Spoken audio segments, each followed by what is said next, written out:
señores, para los medios nos es muy difícil lograr invitados que puedan aportar experiencias como la que tiene acumulada nuestro invitado de hoy. Una persona que ha tenido la oportunidad de vivir plenamente todas las etapas que un hombre de nuestra generación ha vivido y ha tenido. Realmente él ha hecho algunas participaciones esporádicas, pero nos ha privado de su presencia durante mucho tiempo. Y creo realmente que en este momento que hay mucha confusión, por lo menos el que nos pase algunas experiencias es valiosa. Nosotros tenemos a un amigo, el ingeniero Ramón Pérez Martínez, para algunos Macorís y para sus amigos de infancia Cholín. Le damos la bienvenida a Ramón Pérez Martínez por aceptar estar con nosotros en estas Navidades, a ver cómo él ve algunos aspectos que él vivió en el pasado y que realmente hoy estamos pagando un precio porque el país se ha negado a revisar algunos procesos que se llevaron a cabo. Gracias a Ramón Pérez Martínez, valoramos su presencia aquí, le damos las gracias y a nombre de la revista, pues especialmente de su hermano Machi, te agradecemos mucho que esté con nosotros. Realmente, después de esa juventud, como toda juventud, muy agitada, después de ese paso de las calles de Santo Domingo a Suecia, a educarse y aprender técnicas y economías muy de primer orden, a venir y dirigir dos procesos que en República Dominicana están marcados por la voluntad primero de un presidente que tuvo la necesidad de buscar personas con decisión. El proyecto de Villajuana y el proyecto de la reconversión de la Corporación Dominicana de Electricidad en empresa pública. Aunque no fue en su administración, sí se preparó ese proceso durante la administración de Ramón Pérez Martínez. Realmente, ¿te sientes satisfecho principalmente de esas dos actuaciones en el 86-96? Buenos días, feliz Navidad a todo el pueblo dominicano y a ustedes que por medio de ti me han recibido con expresiones muy generosas, probablemente inmerecidas. Les doy las gracias. Tengo que aclarar que yo no participo en los medios de comunicación porque no soy un dirigente político que está jugando un papel en la vida de la organización a la que pertenece, y en alguna medida tengo que reconocer que no soy un hombre actualizado. O sea, yo no llevo la dinámica de estudio de los problemas nacionales, y por eso cualquier juicio que yo exprese en esta etapa de mi vida tiene que ser visto como la de un ciudadano común y corriente que probablemente difiera muy poco de cualquier hombre de mi edad. Agradezco, reitero, tus expresiones, no sin antes recordar que mi participación en los medios de comunicación, bueno, la primera fue cuando durante mi salida de la izquierda fui al programa de Ercilio Veloz Burgos, que fue un programa muy controvertido, una participación que tuve en aquella ocasión, pero eso fue parte se podría decir, de mi prehistoria en el sentido de lo que luego habría de ser mi participación en la vida de la nación. Pero en la etapa más significativa fue en tu programa. No sé si tú recordarás que fue siendo yo profesor de Ingeniería de Medio Ambiente y de Ecología que tuve la oportunidad de de transmitir las experiencias que pude mirar, que pude acopiar en Europa. Zenón Castillo de Asa te habló de mí, yo no te conocía, el apellido por supuesto por don José, me era familiar, pero no te conocía. Y entonces él propició una participación en tu programa. Y hago esta acotación, perdóname que digeré un poquitín, porque ayer yo me estuve preguntando, ¿por qué yo a televisión de nuevo?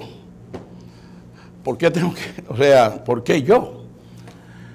Y yo fui al programa del 24 de abril porque yo fui un guerrero, ¿verdad? Un luchador en una guerra patria, un combatiente en una guerra patria. Entonces, ¿por qué yo ahora? Y entonces estaba pensando, bueno, tal vez porque al cumplir 70 años, que se cierra el ciclo de vida, eso es lo que la Biblia prevé como ciclo normal de existencia. Antes. Bueno, yo sé. Eso era antes. Pero mucha gente piensa y pesa sobre el ánimo de uno que, bueno, hasta aquí, de aquí en adelante son extras, ¿verdad? Entonces pensé, digo, bueno, entonces esto es una forma de cerrar el ciclo que se inició cuando tú estabas recién entrando en los medios de comunicación y yo regresando al país, y hablamos sobre todo de cosas de medio ambiente. Yéndome un poquito atrás a la pregunta que me hacías de por qué me he ausentado, esa fue la pregunta, ¿verdad? Yo perdí la salud, la perdí muy temprano. Recibí los embates de 4 o 5 enfermedades catastróficas y eso tuvo un peso muy, muy fuerte en mi existencia, pero asombrosamente me fui al campo, que es mi origen natural, mi hábitat natural, y recuperé unas energías que yo digo, ¿y ahora qué va a pasar con todas estas energías que tengo? Entonces, bueno, pues uno no se muere uno ni nace ni se muere cuando quiere, ¿verdad que no? De manera que ha sido un proceso, yo diría que extraño, porque normalmente la gente comienza a declinar y se va, pero en el caso mío, el campo me devolvió las energías. Y yo siento que la vida ha sido maravillosa desde cualquier punto de vista. Le doy gracias a Dios por haber levantado una familia de la que me siento muy, pero muy satisfecho, muy alegre de haber podido dejar detrás de mí 4 hijos y 15 nietos, que ya hasta los nietos están dando clases en las universidades. Entonces me siento bien de haber vivido un proceso sumamente importante de la vida de la nación. Yo creo que la nación está en el momento de su gran despegue al desarrollo y eso tiene que ser visto, ¿verdad? Como parte de todo lo que sucedió aquí después de la muerte de Trujillo, que aunque jugó un papel extremadamente importante en la formación, en la consolidación del Estado como categoría histórica, ¿verdad? Fue a partir de ese momento histórico que el país comenzó a trillar la senda de desarrollo que todos estamos advirtiendo, que parece ser un proceso irreversible, no sin que tenga dificultades. Bien. El hecho de que tú participaste como actor principal, no hablemos de la prehistoria, hablemos de la historia, en 3 grandes actividades. Una, la actividad de la transformación con voluntad, con arrojo y con éxito, en la transformación no de un barrio de la capital, prácticamente cambió la capital. Villajuana y su transformación cambió la capital, cambió su gente e hizo muchas cosas. Lo segundo fue tu paso por la Corporación Dominicana de Electricidad en un momento en que había que tomar decisiones que nadie lo iba a hacer en ese momento para preparar el terreno para inclusive la contratación de Fenosa como consultante, el paso el Vía Crucis con Citracode, etcétera. Y tercero, tu paso por la militancia y dirigencia de un partido que finalizaba una era. Y estamos hablando de que aquí ha habido era de Trujillo, era de Balaguer, y ahora estamos viviendo en la era del PLD. Yo quiero que desde la tranquilidad de tu reposo parcial, tú nos digas cómo ves que terminaron esas gestiones tuyas, sin entrar quizá en detalle de algo que no hay solución, que es lo del Partido Reformista, que parece que se complica mucho, pero en términos generales de las tres cosas, en la era del PLD, y si tú ves mucho PLD o si crees que también está agotado ese partido. Esa última está dura, pero bueno. Lo de Villajuana, yo me siento ser parte de Villajuana. Al lado tuyo está Machi, que es un ícono, y sabe que desde jovencito yo estuve allí. Estuve defendiendo las cosas que creía, como era lógico, ¿no es cierto?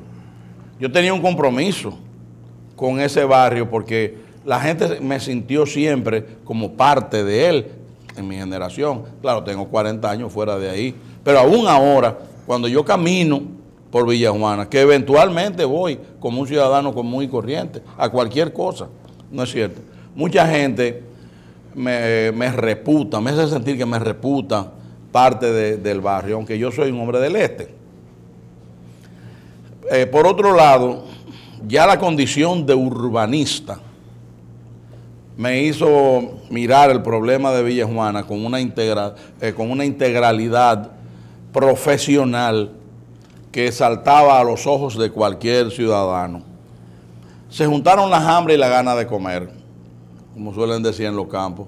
Yo tenía la visión de lo que se debía hacer con lo que Balaguer hacía en los barrios, que era aportarle contenido social a sus obras. Las obras de Balaguer de los 12 años son extraordinarias y fueron el modo de despegar, de reconstruir la planta física de la nación. Yo no sé, perdóname, yo no sé tus relaciones con estas personas que voy a mencionarte, pero yo fui testigo de excepción de cuando Balaguer le llegó el proyecto Villajuana y llamó, naturalmente lo que él hacía, llamar a aquellos que siempre lo acompañaron, y llamó a Rafael Tomás Hernández y le pidió que se encargara de ese proyecto, y Rafael Tomás le dijo: doctor, solamente una persona, una en la República Dominicana, tiene la capacidad, el conocimiento, el arrojo, el valor de hacer esta transformación, y él es la persona que sugiere a Ramón Pérez Martínez. Mira, un pedacito. ¿Tú lo conocías a él? Un pedacito nada más, porque los programas de los viejos pueden tener alguna importancia histórica, ahora que todas estas cosas se graban y los estudiantes lo ven. Un pedacito. No fue exactamente así. Yo era el jefe de una multinacional que tenía, cuando llegó el doctor Balaguer al poder, esa multinacional, la Frederick Harris, de la que yo llegué a ser vicepresidente de toda América Latina, y le dedicaba a la República Dominicana 20 o 25% del tiempo. En esa época estábamos terminando de construir la autopista Duarte. Y la autopista Duarte había sido diseñada para que con dos líneas marginales que habrían de servir el tráfico circunvecino, para evitar que la carga de transporte y bienes sobre la autopista, de los Alcarrizos, Herrera, contaminaran la autopista, porque fue originalmente concebida en el Banco Interamericano de Desarrollo y en la Secretaría de Estado de Obras Públicas de los 12 años de Balaguer, durante la gestión de Chío Jiménez Mesón, muy probablemente, como una autopista que quiere una autopista técnicamente es una vía que no tiene aportes transversales, es decir, que discurre sin interrupciones. Eso es lo que es una autopista. Bueno, entonces, Obras Públicas durante el gobierno anterior, que había sido el que había encabezado el doctor Salvador Jorge Blanco, cuyo ministro, Pedro Delgado Maragón, un ciudadano excepcional, a quien envío mi saludo desde acá, extraviaron los planos de las dos vías marginales que debían servir al tráfico local. Entonces, Rafael Tomás Hernández se acercó al ingeniero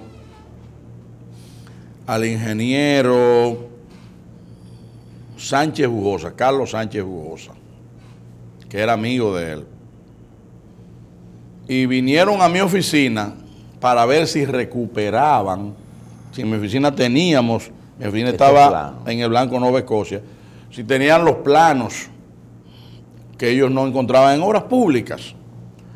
Y nosotros le facilitamos los planos, pero eso produjo una conversación de 4 horas o más de Rafael Tomás Hernández y yo. Él me pidió de una vez, me dijo, ven acá, tú que eres un urbanista joven, ¿qué tú ves de la ciudad? Lo que tú me dices ahora sí. Y entonces comenzamos a hablar de miles de problemas que yo veía en la ciudad de Santo Domingo. Y de esa conversación surge Villajuana.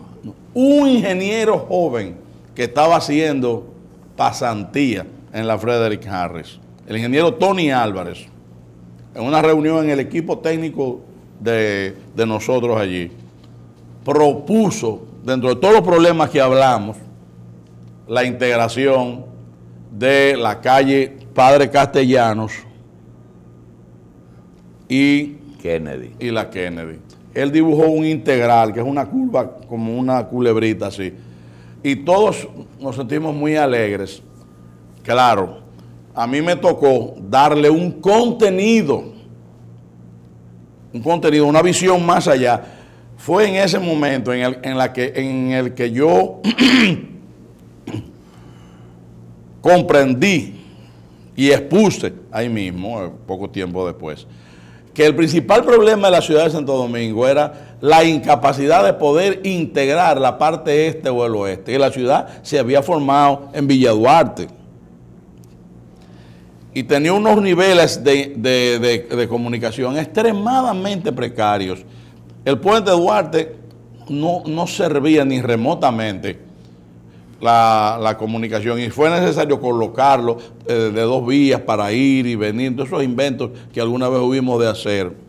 El de la 17 estaba totalmente agotada su capacidad, y había un tercer puente, algunos puentes en proyecto, pero eran 2 mitades, 2 alas que se comunicaban con unas dificultades extremas, y eso constreñía el desarrollo, porque constreñía el desplazamiento de personas para trabajar en un lado y en otro, y todas las consecuencias que se derivan de esa incomunicación. Yo conocía ya Budapest y tenía una idea muy clara de la importancia que tenía unir, bueno, todos los urbanistas la teníamos, pero yo lo tenía de frente a mí, ahí en un plano. Hice la propuesta y ponderé esa idea a Rafael Tomás. Entonces, él, por los medios, yo creo que él habló con Guaró Aliranzo, que estaba en el Palacio Nacional mirando cosas ahí, y habló con él habló con el doctor Balaguer. Y a 4 o 5 días después de eso me llamó y me dijo, mira Ramón, tú debes ir a exponerle el proyecto que tú me has dicho, esa idea que tú me has hablado, tú debes ponérselo al presidente Balaguer. Y yo le dije, pero mire, yo no estoy buscando trabajo. Yo tenía un trabajo, tenía el trabajo más importante después de tener un ingeniero en la República Dominicana, ser jefe de una multinacional que me pagaba un sueldo de pelotero. Ramón, ¿cuánto costó más o menos el proyecto Villajuana? Increíble, 4 millones y pico de pesos. perdón, recuerden que yo soy un anciano, 400 millones de pesos. 400 Sí. millones. Eso implica, yo te digo porque lo tengo presente. Eso implica, perdóname, el grupo habitacional. Todo lo que se hizo ahí, incluyendo las dos los calles puentes, las torres, todo. Eran otros precios. Sí, seguro. Eran no solamente otros precios, hay que decir, el doctor Balaguer era un hombre, pido perdón por el fallo de mi memoria. Yo espero que todo el mundo entienda que eso sucede a estas edades.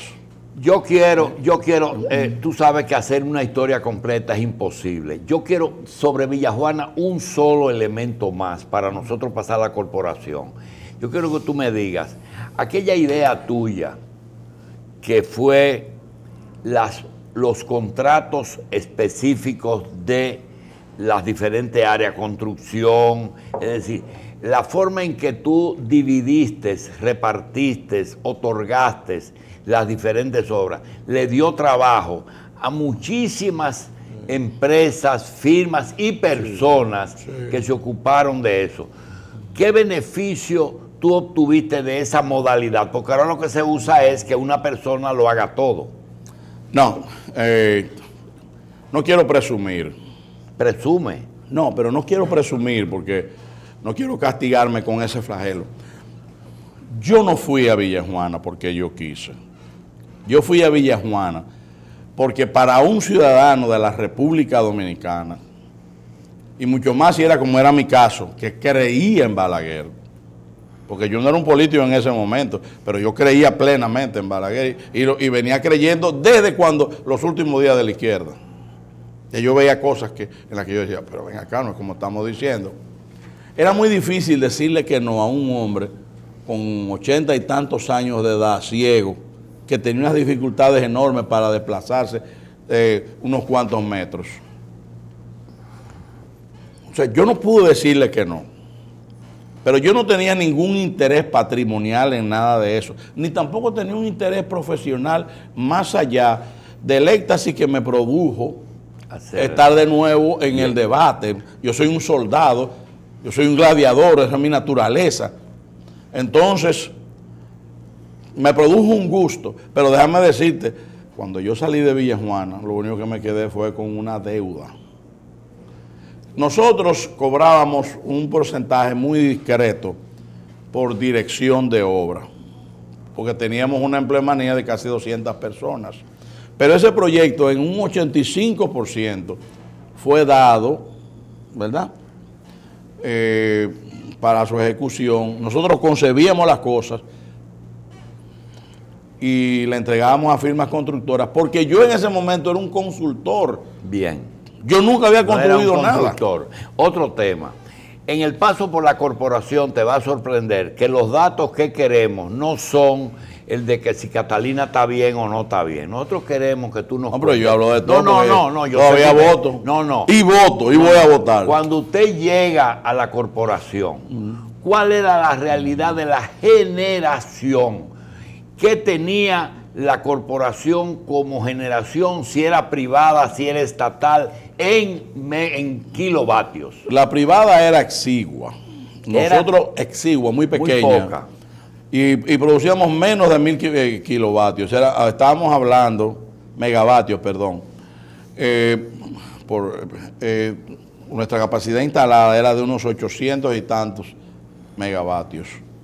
Y por supuesto que teníamos un déficit en aquella época como de 500 o 600 megavatios. Yo fui durante mi gestión, por primera vez se habló en términos de lo que demanda el desarrollo de las cuantías de energía que demanda el desarrollo. ¿Cuál es la demanda en esa época? Eran como 1300. Y teníamos como 500 de rojo. No, exactamente. De los cuales habían menos de 100 privados. Exactamente. Así es. Las privadas aquí eran la planta de Rolando González Bunster, que llamaban Huarcila, que estaba en Estrella del Norte. Habían unos motores en Santiago, unos motores muy pequeños, Ok. Falcon Ridge. Ok, bien. Yo digo, y Metaldón, eran las tres. No, Metaldón no estaba Bien. aún. Nosotros te hacemos una expresión y yo quiero que tú por favor nos la corrijas. Yo decía, en la administración de Ramón Pérez Martínez se contrató una empresa para hacer un estudio. Unión Fenosa. Unión Fenosa. Y Unión Fenosa hizo como el obstetra que hace el parto y después se queda con la muchachita que nació. así fue. ¿Eso fue verdad? Sí, es así. Fue deshonesto. Y yo lo escribí en su momento, lo escribí a las autoridades españolas en su momento. Hay documentos de eso. Fue deshonesto, muy deshonesto. Ellos fueron contratados y pagados con fondos públicos, nacionales e internacionales para la realización de un diagnóstico. Bien. Y ellos recogieron toda la data de CDE y en una práctica que no es común en el mercado de consultoría. Los consultores no actúan así. La consultoría es una profesión honorable. La presencia de Fenosa y la actuación con el problema del sindicato era un no tiene nada que ver. Era un prerequisito para limpiar el salón, para privatizar la energía. Ese no era el objetivo mío. No era un objetivo. De la administración que yo encabecé. Todavía no estaban en eso. Bien. O sea, yo tenía, en ese momento, recuérdate que nosotros acabamos de salir, todavía en esa época, de la época de Reagan, que fue uno de los keynesianos más destacados de los últimos años. O sea, en América corrían corrientes privatizadoras en el pensamiento de la gente. Pero lo que yo estaba enfrentando no era eso, eran 20 horas diarias de apagones. No eran cuestiones teóricas, eran 20 horas diarias de apagones y una anarquía insoportable que impedía que nadie se sentara una hora a hablar seriamente de los problemas del país. Cuando viene luego la discusión, mucho luego de su salida de allá, en algún momento Ramón Pérez Martínez, por la gente de la CREP y esa cosa, ¿alguna vez es consultado sobre sus experiencias o usted salió y más nunca se le consultó? No, a mí se me consultó. Incluso, si es propicio, doy las gracias al presidente Leonel Fernández y al presidente Danilo Medina, que siendo Danilo Medina ministro de la presidencia, me llamó. Ramón, él y yo hemos sido diputados 4 años juntos, sí, y nos sentamos, unas relaciones personales fluidas y muy amistosas por lo demás. Ramón, ¿cómo tú estás? ¿Qué tú estás haciendo? Digo, no, yo estoy en mi campo, qué sé yo qué cosa. Ah, mira, Leonel, me honró el presidente. Leonel quiere hablar contigo. Digo, ah, caramba, qué honor. Me dice, mira, él quiere que tú seas el asesor energético del gobierno, asesor energético del Poder Ejecutivo. Y yo te voy a poner con él. Uno era joven y tenía sus ideas más rápido, ¿verdad? Pensaba más rápido. Yo le dije, no me pongas con él, porque a los presidentes no se les dice que no. Y yo no puedo aceptar ese cargo a menos que mi jefe político, Balaguer, que es el doctor Balaguer, lo autorice. El presidente Danilo Medina, entonces secretario de la presidencia, me contestó en estos términos. Me dice, el presidente, refiriéndose al doctor Balaguer, me dijo a Leonel y a mí, oye, el presidente me dijo a Leonel y a mí que nosotros podíamos utilizar cualquier recurso humano del Partido Reformista, que no tenía ninguna, que a él no le resultaba incómodo. ¿Eso fue en el primer gobierno de Leonel? Sí, en el primer gobierno. Bien, una pregunta. No, pero dame contarte la historia entera, porque ya que hacemos, ¿verdad? Un chinchín. Entonces él me dijo, yo estoy aquí está Amílcar Romero. Su hermano era mi compadre y fue el administrativo de mi gestión, íntimo amigo mío también, ¿verdad? Se reputaba la administración que hizo Amílcar Romero una continuación en alguna medida de muchas de las cosas que yo inicié.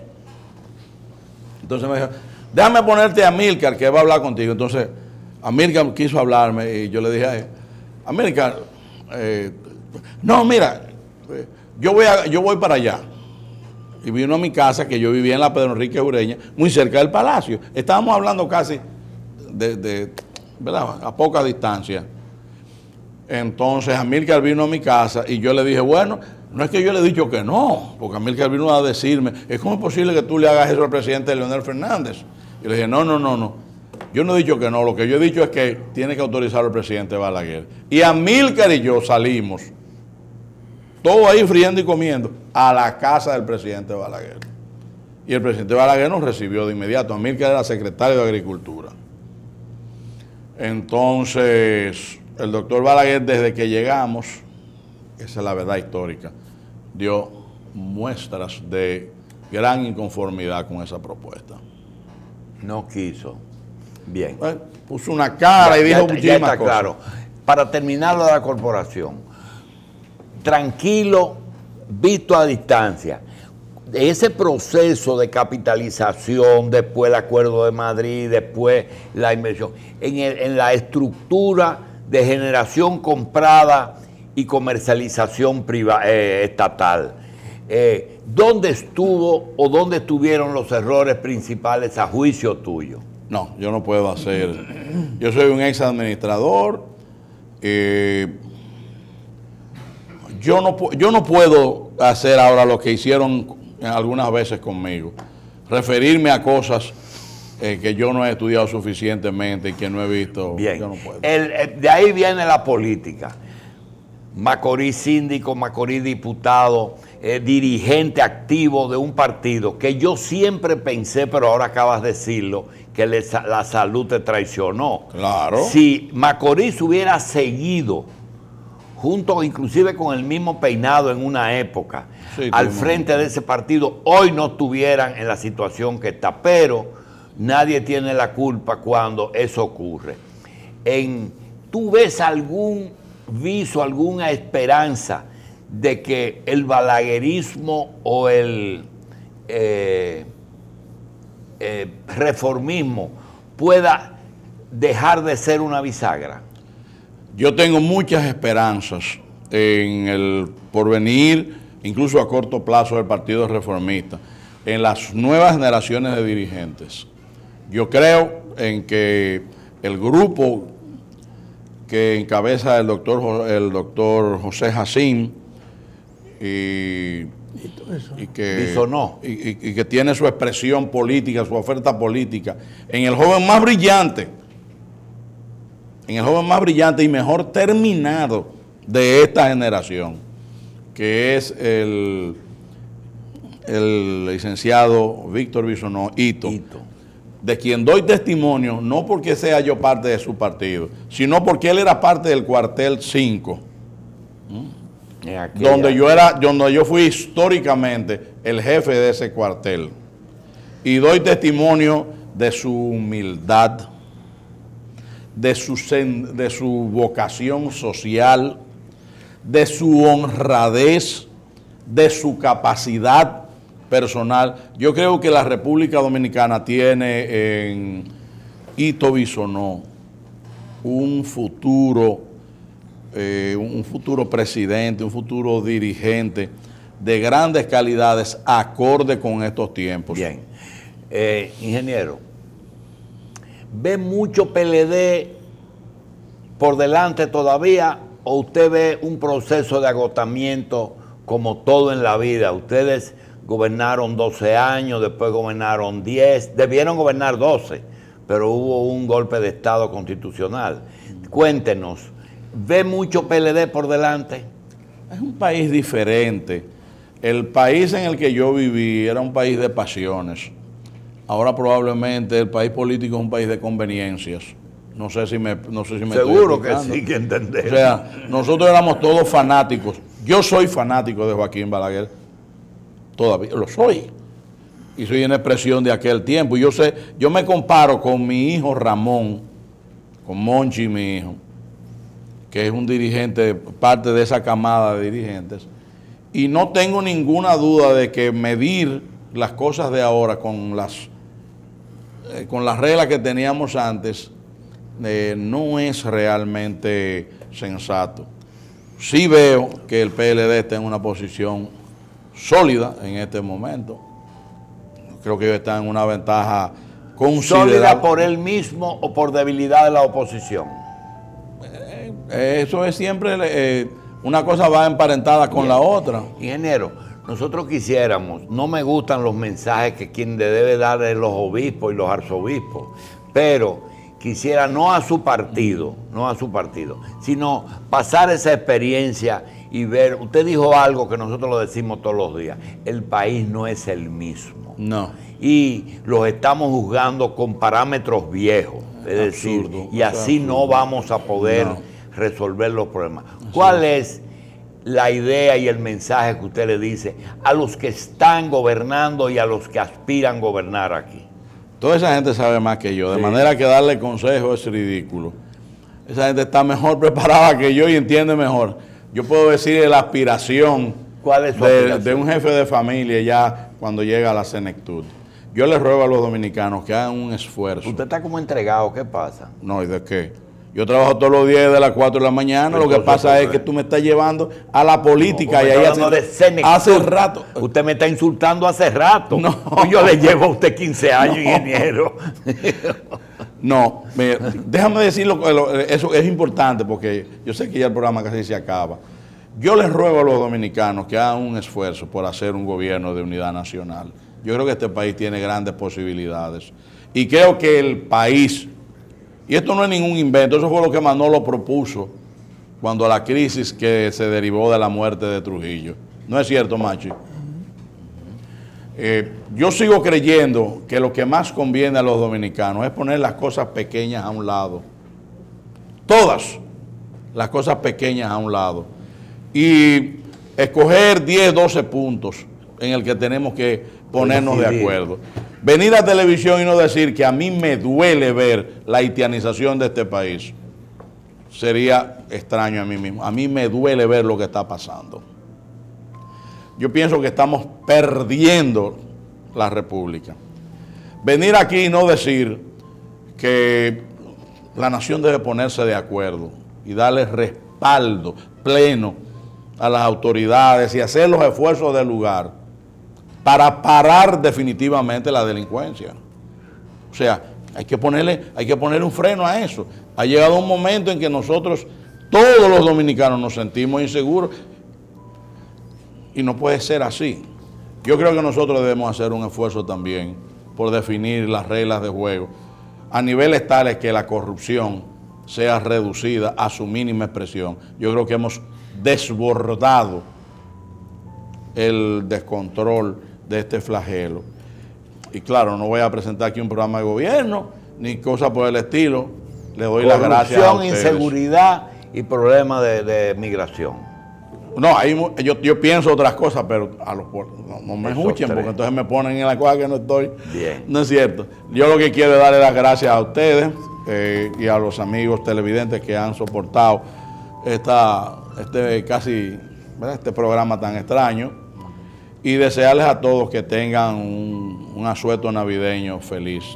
Y a ustedes abrazarles con cariño. Bien. Y darles las gracias. Usted sabe, ingeniero, que dentro de esos 3 grandes temas, nosotros sabe que cada uno de ellos conlleva a muchos detalles. En el futuro usted estaría dispuesto a, cuando se trata de algunas cosas específicas, acompañarnos y tratar algunos de esos temas, porque es que la experiencia no se improvisa.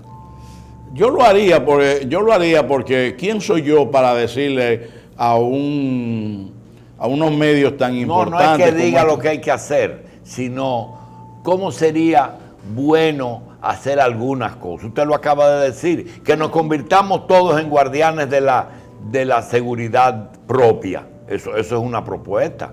Sí. Esa es una propuesta.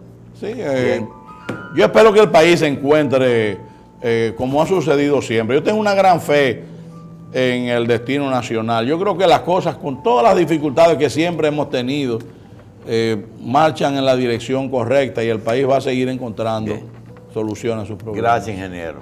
Gracias, Bolívar. Gracias por todo. Auxiliarnos de la academia, en este caso de INTEC, para que nosotros podamos ir buscando soluciones conjuntas a estos problemas que nos afectan. Mientras hay 54, que ya dice la doctora que nada más son 40, que están en proceso de rehabilitación, tú tienes que el gobierno, en vez de terminar esos hospitales, construye un centro de atención primaria en el Cercado, 400 millones de pesos. Hemos insistido que este tema de las construcciones, remodelaciones de los hospitales ha servido más que para aumentar la calidad de los servicios, como un foco de corrupción. Porque fíjense que nosotros hemos